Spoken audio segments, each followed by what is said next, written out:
Mas a obediência também tem a ver com enfrentar convenções e preconceitos do nosso tempo. O versículo 9 diz: disse-lhe, pois, a mulher samaritana: como, sendo tu judeu, me pedes de beber a mim, que sou mulher samaritana? E a obediência aqui tem a ver com o enfrentamento. Jesus teve que enfrentar, por estar cheio de Deus, por ser obediente. Ele enfrentou as convenções do seu tempo. E as convenções do tempo de Jesus, elas falavam a respeito da relação entre judeus e samaritanos. Os samaritanos, para quem já deve ter lido várias vezes essa expressão na Bíblia, mas a gente não sabe que povo era esse, da onde surgiu. 720 anos antes de Cristo, aconteceu o exílio assírio. O reino de Israel estava dividido em norte e sul. O reino do sul, capital Jerusalém; o reino do norte, capital Samaria. Daí o nome samaritano. Houve uma guerra e os assírios tomaram o reino do norte. As 10 tribos.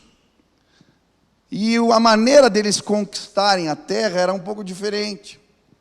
Eles pegavam gente de um lugar e plantavam numa terra, pegavam gente de uma terra e plantavam na outra, e eles promoviam uma espécie de mistura, de miscigenação. Era a maneira de impor domínio. Então eles tiraram lideranças das tribos de Israel, das 10 tribos do reino do norte, e mandaram para a Síria e para vários lugares. E trouxeram gente de um monte de canto do mundo. E o que aconteceu? O povo da terra acabou se misturando com outras raças. E o judeu não conseguia conceber isso. Para eles, o samaritano era um povo impuro. Era o irmão que se misturou com os outros povos. E as rixas só vão aumentando com o tempo, se tornando cada vez mais complicadas. E no tempo de Jesus havia uma separação tão grande, que se um judeu comesse, dividisse o pão com o samaritano, era como se ele estivesse comendo carne de porco. Ele tinha se tornado imundo. Era isso que diziam alguns escritos judaicos antigos. Mas Jesus não apenas falou com uma mulher samaritana. Perdão, com um samaritano, ele falou com uma mulher. E um rabino, ele jamais dirigiria a palavra a uma mulher fora de casa. Um judeu ortodoxo, ainda mais, um rabino, um mestre da lei, ele só falaria com uma mulher dentro de casa. Mas sabe, Jesus era obediente. E ele, por causa da obediência, enfrenta as convenções do seu tempo. E por isso há um derramamento do Espírito. As águas vivas se manifestam. E sabe, eu creio que, da mesma maneira, o Espírito Santo tem nos levado, Deus tem nos levado a enfrentar as convenções do nosso tempo.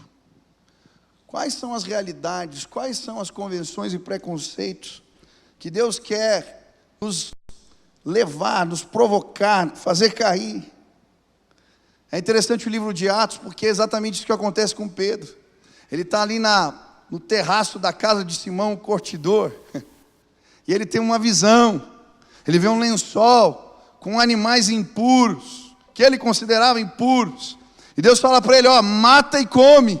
Ele fala, jamais posso fazer isso, eu não vou me contaminar. E aí o que o Espírito Santo de Deus diz para ele? Não diga que é impuro aquilo que eu purifiquei. E aí passa um pouco de tempo, o que acontece? Ele tem 3 vezes essa visão e depois bate na porta. Eram gentios, convidando para ir para a casa de Cornélio. E o que Deus estava fazendo? Levando Pedro a enfrentar as convenções e preconceitos do seu tempo. E ele vai pregar aos gentios. E um derramamento do Espírito acontece na casa de Cornélio. Meu irmão, hoje eu quero te desafiar a obedecer a Deus. Mesmo quando isso significa enfrentar convenções e preconceitos do nosso tempo. Meu pai, alguns anos atrás, fez uma viagem para a Índia. Eu achei bem interessante o testemunho que ele compartilhou. Falou, ele estranhou demais a cultura. a comida muito diferente, apimentada demais, cheiros, sabores diferentes, coisas diferentes. Mas ele falou algo que o impressionou, foi quando ele foi numa igreja batista na Índia. E ele chegou no culto animado, mas a primeira coisa que o chocou foi que entraram uns meninos assim pelo corredor, vestidos com aquelas becas, que nem os coroinhas da igreja católica. Falou, meu Deus, o que está acontecendo aqui? Daqui a pouco sobe o pastor, com aquela gola clerical. Todo mundo descalço no culto, que eles tiram o sapato. De repente entra uma mulher e começa a fazer aquelas danças indianas malucas. Ele falou, o que é isso, pro missionário? Está adorando a Deus. Isso aqui é o maior tipo de devoção que pode existir. Uma mulher fazer uma dança dessa para o Senhor. Imagina a igreja batista, tinha uns 8 anos naquela época, eu acho. 8 anos. Faz uns, não vou falar quantos anos, mas faz um bocado de tempo. Onde já se viu. Mas eu lembro que aquilo mexeu. Quando o pai voltou, ele começou a entender que Deus às vezes nos leva a lugares para enfrentar convenções do nosso tempo. Eu lembro algumas experiências que tive na minha adolescência. E eu estava num acampamento e fui falar com um pastor. Eu lembro que eu falei com ele, olha, eu estava numa reunião, Deus me visitou, eu tive uma experiência de falar em línguas e contei para ele.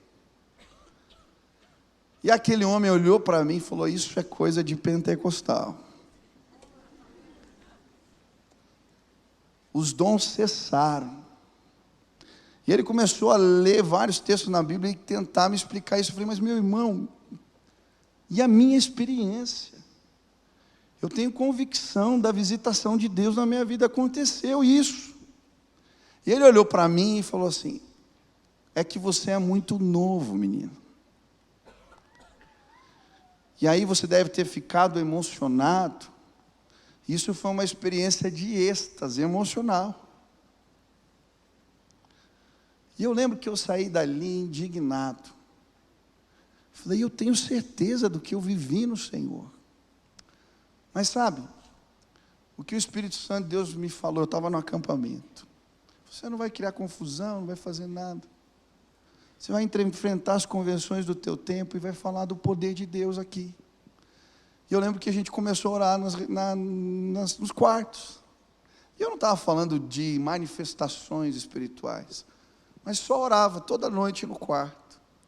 Eu lembro que Deus começou a visitar o meu quarto naquele acampamento. E jovens começaram a se converter ali dentro. E aí eu lembro que um dia os jovens dos outros quartos, eram chalés, começaram a vir para o nosso quarto para saber o que acontecia lá. E era uma madrugada, deviam ter uns 60 jovens apinhados dentro do quarto. E gente se convertendo, gente sendo salva. Sabe por quê? Meu irmão, eu não sei quais são as convenções desse tempo, os preconceitos. Eu sei o que a palavra diz. E eu creio que por obediência, às vezes nós vamos enfrentar. Pessoas não vão entender, não vai haver compreensão, mas nós vamos na direção que o Espírito Santo tem nos levado.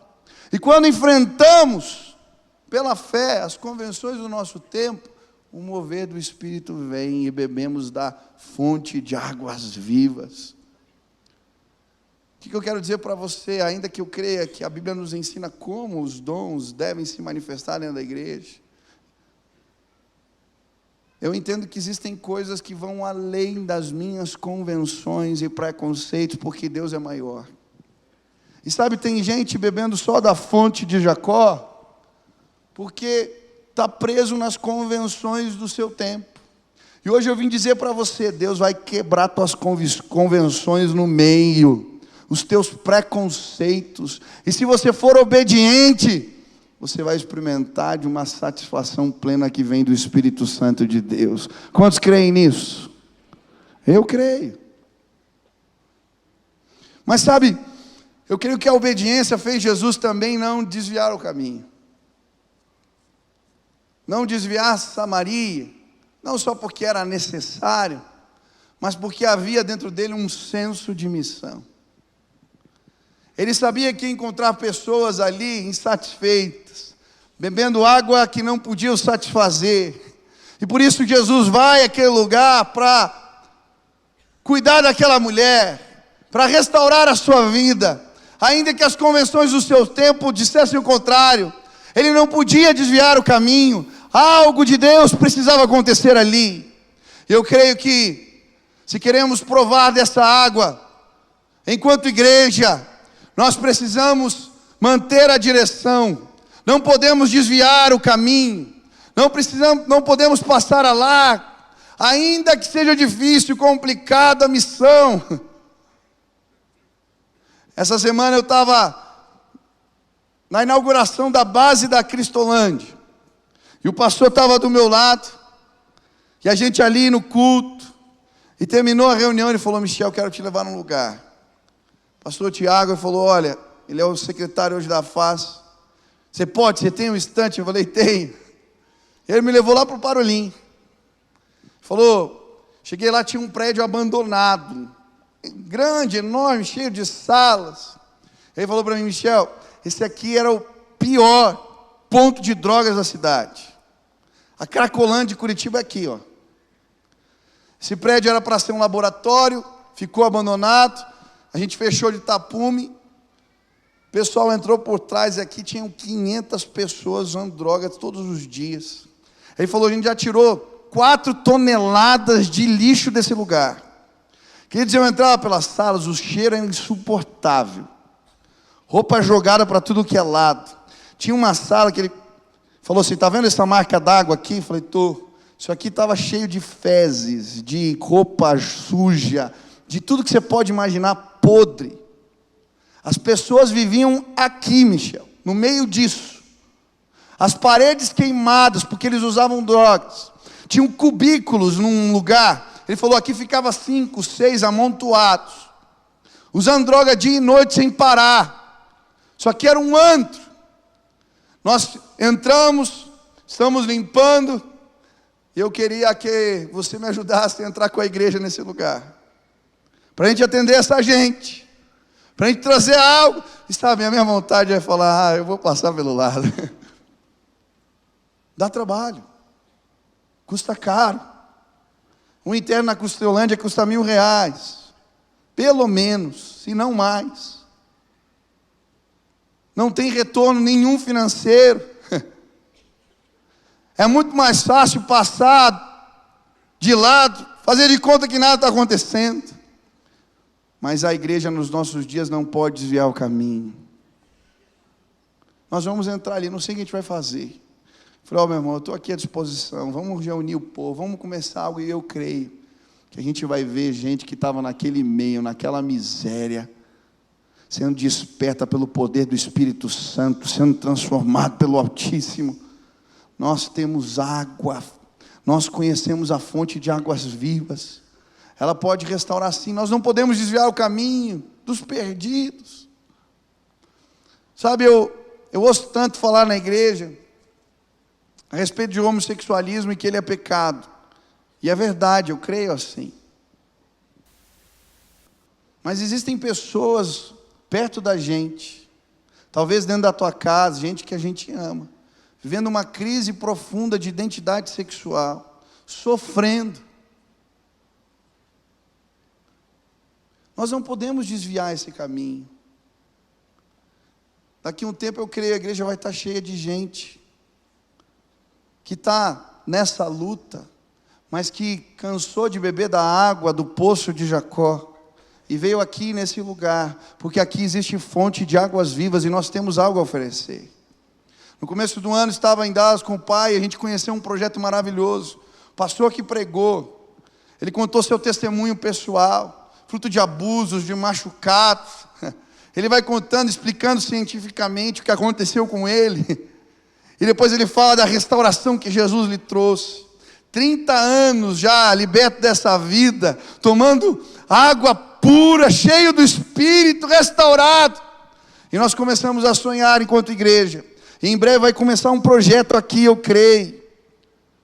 E gente vai chegar nesse lugar aos montes, porque aqui tem água limpa, aqui tem água, fontes de águas vivas. Nós não podemos desviar o caminho.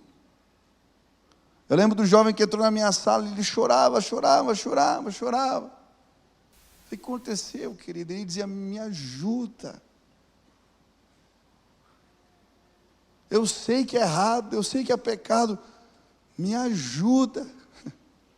E eu lembro que eu abracei aquele moço e nós choramos juntos ali na minha sala. E começamos uma guerra que durou um tempo, anos. Nós não podemos desviar o caminho. Deus vai restaurar pessoas. Eu creio. Mas você quer provar da fonte de águas vivas? Quantos querem provar? Obedece.